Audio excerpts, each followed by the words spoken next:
કેમ છો વાર્તા વાંચનાર સ્ટોરીઓની દુનિયામાં તમારું સ્વાગત છે। ચાલો સ્ટોરીની શરૂઆત કરી। ત્રણેક દિવસથી જાણે તબિયત એકદમ ખરાબ થઈ ગઈ હોય એવું લાગતું હતું। આયનામાં જોયું તો એવું લાગ્યું કે હું થોડો પાતળો પણ થઈ ગયો છું। દેખીતી રીતે જ મારું વજન ઓછું થયેલું જણાતું હતું। મારા શરીરની આ હાલત વિશે જરા ધ્યાનથી વિચાર્યું તો મને ખ્યાલ આવ્યો કે પાછલા કેટલાક દિવસોથી મારો ખોરાક ઓછો અને અનિયમિત થઈ ગયો હતો। હવે આ પરિસ્થિતિ થોડી ગંભીર લાગી રહી હતી અને મને મારી જાતની ચિંતા થઈ રહી હતી।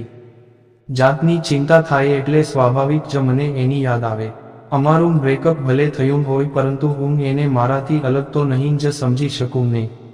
શરીરમાં ખોરાક ઓછો જતો હોય કે તમારા શરીરમાં અશક્તિ હોય તો એની અસર તમારા મન પર પણ થતી હોય છે। આવા સમયે મનને પણ ઉટપટાંગ હરકતો સૂઝતી હોય છે। એવામાં એક દિવસ બેડમાં તકિયા પર મોઢું મૂકીને કંઈ પણ વિચાર્યા વગર મેં સ્પીડ ડાયલમાં સેવ એનો નંબર ડાયલ કર્યો। એનો અવાજ વ્યવસ્થિત સાંભળી શકાય એ આશાએ મેં ફોન સ્પીકર પર રાખ્યો। જોકે એણે મારો ફોન ન ઉચક્યો એ ન જ ઉચક્યો। આ વાતને 10 દિવસ વીતી ગયા। તબિયત તો ડૉક્ટરની દવાઓથી સારી થઈ ગઈ હોય એવું લાગતું હતું, પણ મારી લવ સ્ટોરીનું મને કોઈ પરમેનન્ટ સોલ્યુશન દેખાતું ન હતું। હવે તો હું કોઈ રોમેન્ટિક ફિલ્મ પણ નહોતો જોઈ શકતો।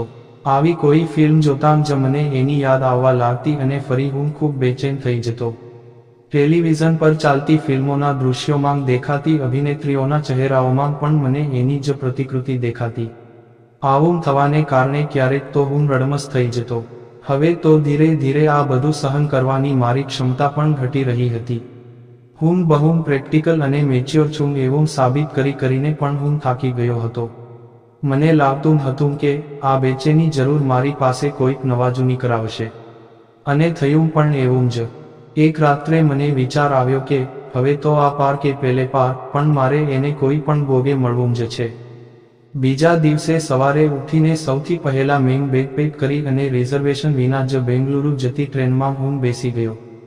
ઘરે બહાનું કાઢ્યું કે મિત્રો સાથે ફરવા જાઉં છું। સુરતથી બેંગલુરુ સુધીની ટ્રેનની સફર થકાવી નાખનારી હતી। આખી યાત્રા દરમિયાન હું સખત થાકી ગયો હતો। બેંગલુરુ નજીક આવતા જ કોઈક બોલ્યું, "બેંગલુરુ ઇઝ નેક્સ્ટ", અને આ શબ્દો મારા કાનમાં પડતા જ મારામાં ગજબની એનર્જી આવી ગઈ। મને એમ લાગ્યું જાણે હું હમણાં જ ઠંડા પાણીનો શોવર લઈને આવ્યો છું। સફર દરમિયાન થાકને કારણે મારી આંખ પણ અડધી નહોતી ખુલતી, ત્યાં હવે મારી આંખો દેટાન જેવી મોટી થઈ ગઈ હતી। મારી બર્થ પરથી ઉઠીને હું ફટાફટ ટ્રેનના દરવાજે ગયો અને દરવાજા પરના બંને તરફના હેન્ડલ પકડીને મેં ફિલ્મી સ્ટાઇલમાં મારું મોઢું બહાર કાઢ્યું। બંને આંખો બંધ કરીને મેં ઊંડો શ્વાસ લીધો, જાણે એ શહેરની હવામાંથી હું મારી ગર્લફ્રેન્ડની ખુશ્બુ મારામાં ભરી રહ્યો હતો। એ શહેરમાં મેં પહેલીવાર પગ મૂક્યો હોવા છતાં એ હવા મને પરિચિત લાગી રહી હતી। બેંગલુરુની એ હવા સાથેનું પહેલું આલિંગન પણ મને પરિચિત લાગી રહ્યું હતું। મને એમ લાગતું હતું કે હું મારી પ્રેયસીના ખોળામાં માથું મૂકીને ઊંઘી ગયો છું। જો કે તમે પ્રેમમાં પડો ત્યારે આવી બધી ફિલ્મી લાગણીઓ આપોઆપ જ તમારામાં ઉભરાતી હોય છે। જો કે એને મળવાની મને જેટલી એક્સાઇટમેન્ટ હતી એટલો જ મને ડર પણ લાગતો હતો। ત્યારે એણે મારો ફોન ઉચક્યો ન હતો, પરંતુ ત્યારબાદ મેં પણ એનો કોઈ રીતે સંપર્ક કરવાનો પ્રયત્ન નહોતો કર્યો। મારી સ્માર્ટનેસનો ઉપયોગ કરીને મેં ફેસબુક પરથી એટલી જાણકારી મેળવી લીધી હતી કે એ બેંગલુરુમાં જ રહે છે। બાકી મારી પાસે એના વિશેની કોઈ જ માહિતી નહોતી। અમારા અફેર દરમિયાનની છેલ્લી વાત પરથી હું એટલું જાણતો હતો કે એની શિફ્ટ સવારે 5 વાગ્યે છૂટતી અને પછી એ કેબમાં બેસીને એના ઘરે જતી।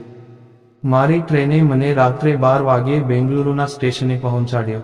ફોન કરીને મેં કેબવાળાને બોલાવી રાખ્યો હતો, એટલે સાવ લઘરઘર હાલતમાં કેબમાં બેસીને હું બેંગલુરુના ઇલેક્ટ્રોનિક સિટી પહોંચ્યો। કેબમાં બેઠાં ઊંઘ તો ઘણી આવતી હતી, પરંતુ મારું દિલ અને મારું મન મને ઊંઘવાની ના પાડતા હતા।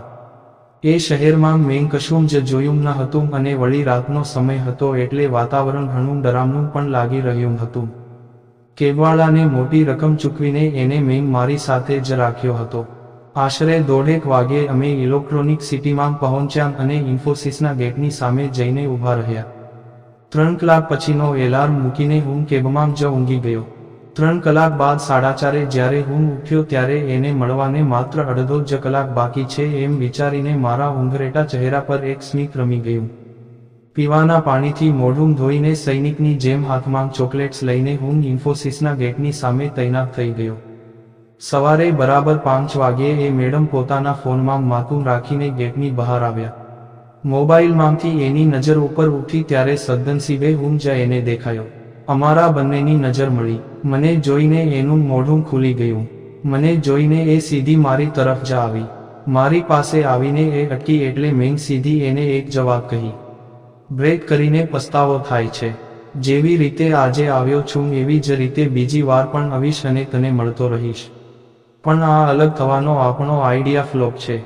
મને જોઈને અને મારી વાત સાંભળીને એને બીજો કોઈ જ પ્રતિભાવ નહીં આપ્યો. આજુબાજુ એની ઓફિસના બીજા લોકો ઊભા છે એની પરવા કર્યા વિના એ બસ મને વળગી પડી. મને રડવું આવી ગયું. આજુબાજુના લોકો પણ આ દૃશ્ય જોઈને ભાવુક થઈ ગયા અને સવારે 5:45 વાગ્યે ઇન્ફોસિસની બહાર તાળીઓનો ગડગડાટ થઈ ગયો. આ હતી અમારી સ્ટોરી. આવી જ સ્ટોરી સાંભળવા માટે ચેનલને સબસ્ક્રાઇબ અને વિડીયોને લાઇક કરજો મિત્રો. ધન્યવાદ.